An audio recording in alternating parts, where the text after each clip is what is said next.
Maayong buntag mga maninay.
Good morning mga maninay, maayong buntag.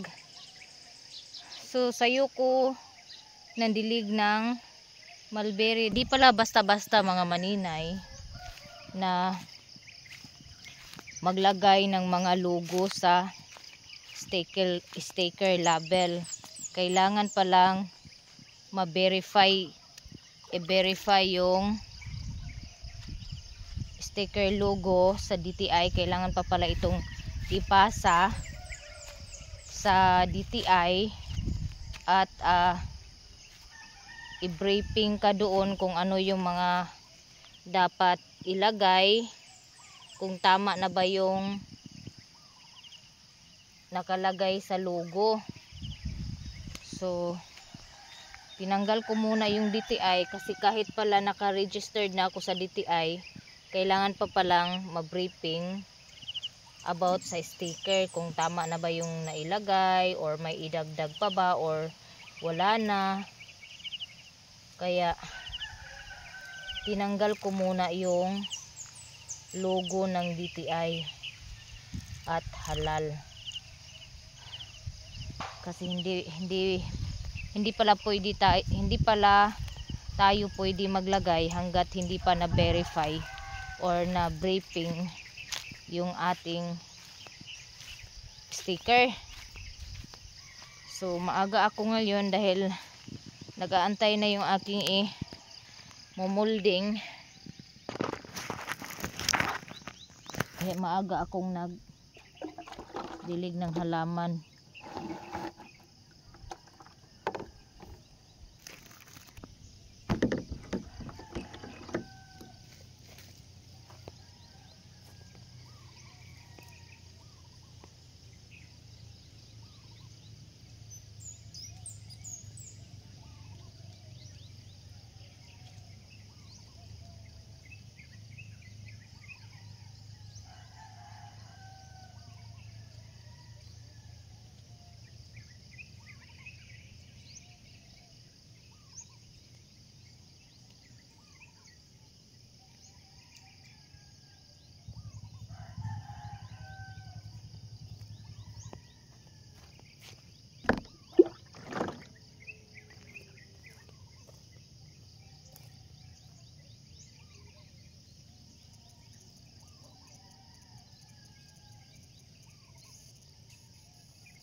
pahirapan yung pagdilig mga maninay kasi wala pong gripo dito, kaya naghahakot ako ng tubig. Minsan si Plo yung naghahakot ng tubig para sa akin pag nagdidilig ako. Sa ngayon maaga siya umalis dahil nagsaka daw sila ng niyog. Sana po ay hindi ito makita ng manok. O ayan o, pahinog na siya o.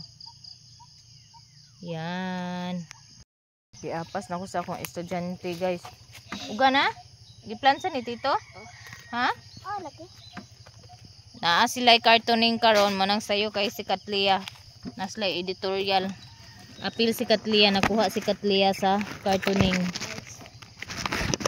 Mao nang maaga siya ngayon.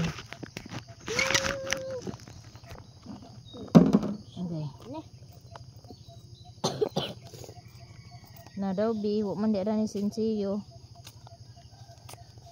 Biba ko.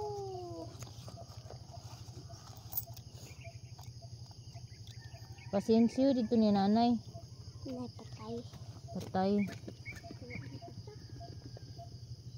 Sa ngayon di pa ako makalinis ng makakontinue ng pagmawir dahil meron na po akong balanghoy. So kailangan kong matapos yung balanghoy bago mag 1 linggo. Kay medyo gikaluyan si maninay guys, na ako'y daghan nga dako-dako nga order. 500 kapak ang ako ang order karon nga semana.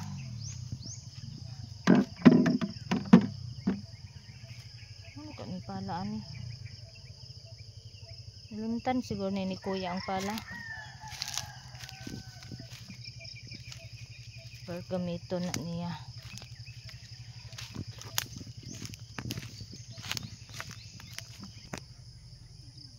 Mayroong batong si mama guys oh. Gulayin ko na naman to.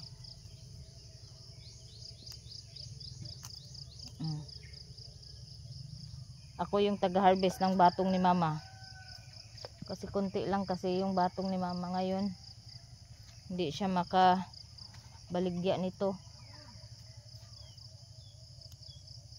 Ako yung naggugulay kasi inuulam ko, ini-steam ko. Ay, dito sa baba oh.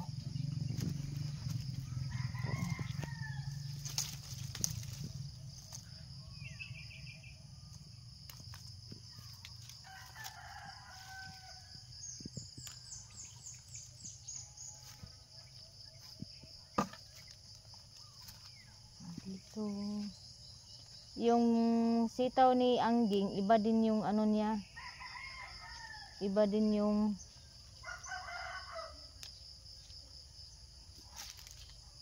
sitaw ni Angging kasi puti yon. Aray, ang daming sulong.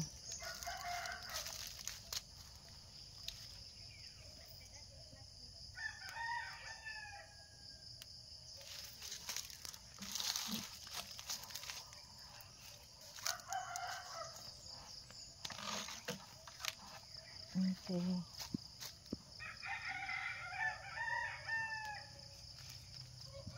Ulam na guys.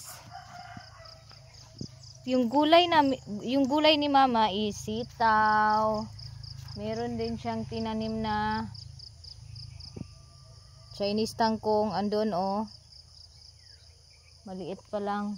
Meron din siyang ampalaya, maliit pa, at merong garbanzos dito. Yan o, katanim lang. Dito naman sa kabila mayroon pa ring okra.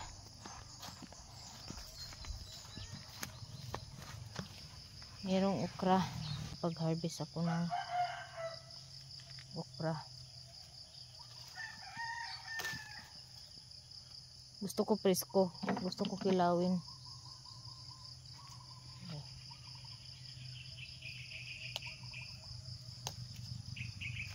Tcharan! Parang meron pa yata doon. Pero mas gusto ko magkilaw. Ito na lang yung tanggalin ko. Marami pala dito oh. Pero gusto ko ito yung maliliit yung kilawon ako. Hindi ko nalulutuin. Maganda din daw kasi ito sa ano, sa matataas yung mga sugar. Ayan, chill lang ta mga maninay. Huwag natin anuhin yung stress yung sarili natin sa mga sakit natin. Mag-relax lang tayo kasi pag meron tayong sakit tapos nai-stress tayo, nag-uol kay natay gibati, nako, huwag niyong gawin yan mga maninay, mas lalo kayo magkakasakit. Relax niyo lang yung sarili ninyo para hindi kayo magkasakit. Yeah. May laman na yung aking balanghoy mga maninay, oh. Malaki na.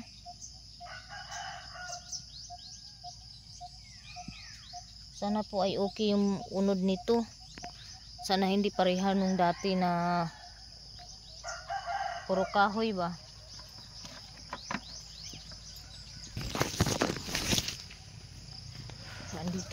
Andito binuhat. Hindi talagang inano doon sa ayan. Tapos yung gulay ko dito ko muna yan ilagay.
So guys, nahuman na day ko og pandilig sa ako ang mulberry inya. Nanaday ko'y blue ternity oh.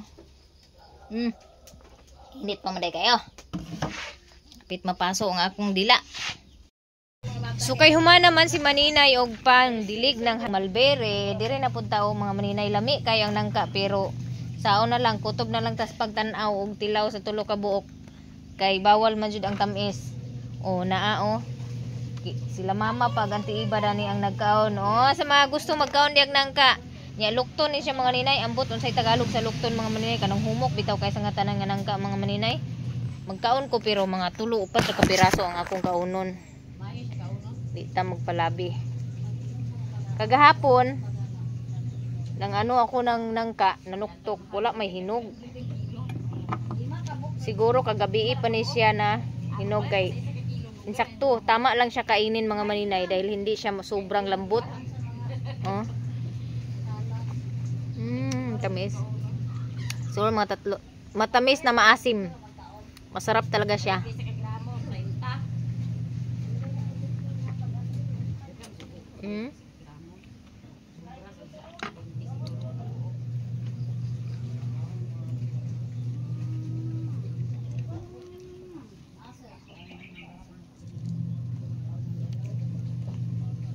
Hindi ka mahirapan kasi napupunit lang yung balat niya.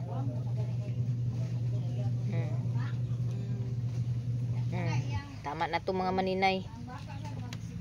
Okay. Meron ng 3 dito oh. Nakakain ako ng isa. Masarap talaga kumain ito. Favorite ko to. Pero dahil matamis, kain lang tayo ng kunti.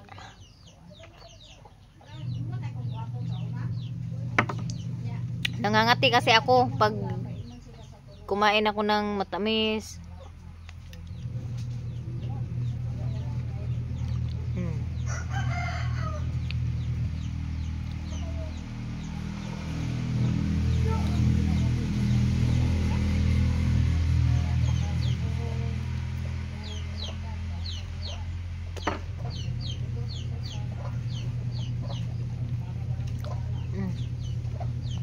Thank you, Lord, sa blessings.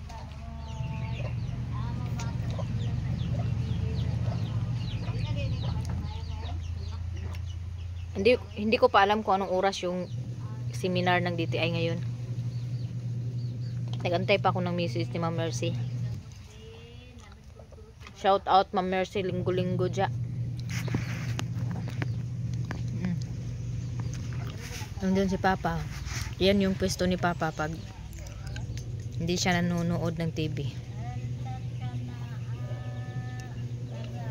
Tanda na si Papa, guys. Tapos andito yung baby namin na maliit. Nagbuwan ikaw sa init. Yung baby namin ay. Nakatawa. Ay. Baby. Ang baby. May smile naman siya eh. Tanaw ka mama lang. Naglaag pag sayo ang bata. Sa'yo kayo ang baby naglaag. Maayong adlaw mga maninay. So for today's vlog ay meron po akong ipapakita sa inyo na na-invest ko para sa aking negosyo. So talagang inano ko to mga maninay. Pinangarap ko talaga to na magkaroon ng ganito para hindi na masyadong mahirapan yung anak ko sa pagkudkod ng balanghoy. So eto na mga maninay yung na-invest ko na galingan. So actually utang ni nako siya sa home credit pero maningkamot jud ko nga makabayad ko aning akong gipalit sa galingan. Cash ni nako nga gipalit sa TikTok pero utang ni dito sa home credit kay home credit card man ang akong gigamit. Pero okay ra kay na mga maninay, maningkamot lang jud ko nga makabayad ko aning akong gipalit sa galingan kay aron dili ta mabad record ni home credit. So nagi-assemble day na mo siya kagabi mga maninay. Dugay kayo mi na humag-assemble, almost 1 hour gid mi nag-assemble ani or sobra 1 hour ang among pag-assemble kay wala siya guide, na siya papel nga gidala. I think guide siguro to niya. Pero inincheck man, wa mi nagkasinabot. So, inincheck yung nakasulat guys. Kaya hindi namin naiintindihan. Si Kuya Jungjung yung tumulong sa akin nito kagabi na mag-assemble. So, ito na-assemble namin. Ito yung inassemble namin kagabi. Meron siyang makina dito. Hindi ko alam kung, hindi ko makita yung ano kung ilang ano yung makina niya. Tapos, na-assemble na namin ito, yung pambelt, lagyan ng pambelt. Si kuya na yung naglagay nito dito. Ito, nalagay na to. Tapos ito, kami na yung nag-assemble nito. Tapos ng makina. So ito po siya mga maninay. Meron siyang ano dito, adapter. Ito yung on and ano ba tawag dito? Breaker. Parang on and off niya. Breaker ang style or breaker talaga to. So ito po yung on and off niya. At ito naman yung ano niya, yung parang blade niya. Sana po ay okay po yung resulta nito. Pino. Ayan mga maninay. So, kagabi namin to inasimbol at hindi pa namin magamit dahil hindi pa siya nakakonek sa wire. So, kailangan pa namin ng electrician to connect the wire. Kasi ito po, kailangan siya talagang i-connect direct sa linya. Hindi siya kailangan na isaksak kasi wala siyang pansaksak dahil siguro sa malakas yung ano ng makina niya ba. Kaya need talaga siya na direct talaga siya sa wire. Thank you so much talaga God kasi nagkaroon na ako nito. Hindi na mahirapan si G-Lord na magkudkod. So unti-unti ko nang natupad yung mga pangarap ko para sa negosyo ko. So, salamat din sa mga nag-order ng aking kasaba chips dahil andyan kayo, bumili kayo ng kasaba chips ko. Tinang natutupad yung mga pangarap ko. Salamat din sa isang tao na tumutulong sa akin na matupad ko yung mga pangarap ko. Nag-market ng aking kasaba chips. Maraming salamat talaga. So, dahil wala pang wire, hindi pa magamit. Hindi ko nito mga maninay is 8,000 mahigit. Kasi yung shipping nito is 800. Pero, ang ginawa ko mga maninay, in-affiliate ko muna yung product sa TikTok ko, saka ko in-order. So, meron akong commission dito na 400 mahigit.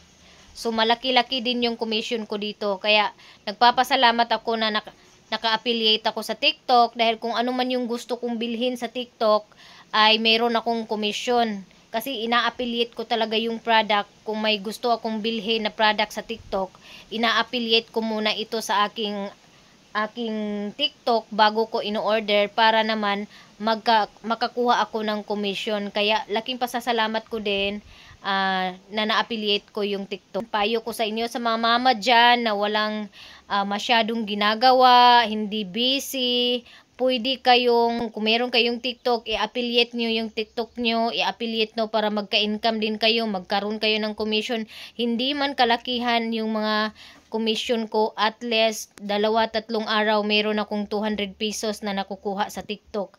Kaya malaking tulong na rin. Nakakabili kami ng asin, nakakabili kami ng bitchin sa commission ko. Kaya maraming salamat talaga. So, yun na po mga maninay, kahit na magbantay lang kayo ng bata, may bata kayong maliit, kung magsipag lang tayo mga maninay, pwede po kayo magkaroon kahit nasa bahay lang kayo, pwede po kayo magkaroon ng commission mga maninay sa TikTok, basta't magsipag lang kayo. So, dahil nga ay wala pang electric, so standby muna siya dyan sa gilid. Kausapin ko pa yung uncle ko na ipa-assemble ko to. So, plano ko dito ko siya ilagay sa lutuan ko. Dito ko siya ilagay kasi meron ditong wire para hindi masyadong ano ba. Walang ibang paglagyan kasi kung dito kasi yung table ng kainan or kung saan kami nagpe-prepare ng pagkain pag nagluluto. So dito ko siya ilagay kasi bakante naman to, pwede naman tanggalin yung mga nakapatong dito. So yun mga maninay, magpapasalamat din ako yan po yung kinuha namin ni Maya Mia doon sa GNT kagabi na naggabihan kami sa pagpunta doon dahil na-wrong turn po kami mga maninay. Yung address kasi ng GNT dati is Kinugitan. So hindi ko tiningnan yung express na pinadalhan nila. Ang tiningnan ko lang is yung address. So Kinugitan yung nakalagay, kaya doon kami sa Kinugitan pumunta dahil yung express na nandoon sa Kinugitan is flash delivery. So, nagpunta kami sa flash delivery. Nung tiningnan nung staff doon, GNT pala yung nakalagay. Ang kamali ko lang is hindi ko na pansin kung anong express yung nandoon sa sender ko. Kaya, yun, wrong turn kami ni Maya Mia doon kahapon sa Kinugitan. Sinamahan ni ako mga manina at binigyan ni ako ng 1 kilo na isda. Maraming salamat talaga Maring Maya Mia sa kabutihan mo sa akin. So, ito nga po pala yung balanghoy na nabili. Nakapagbalat na si G-Lord niyan gabi. Pero hindi pa namin na gamit yung galingan. So, magkudkod muna kasi hindi pa na assemble. Wala pang budget para pang assemble. Kailangan ko kasi bumili ng wire or another breaker para sa sarili lang talaga sa galingan. Kasi hindi basta-basta na mag-assemble ng mga ganong equipment kung walang sariling breaker. Para safety, kailangan talaga may sariling breaker. So, magtanong-tanong pa ako kung magkano yung breaker at kailangan ko pa bang bumili ng dagdag na wire.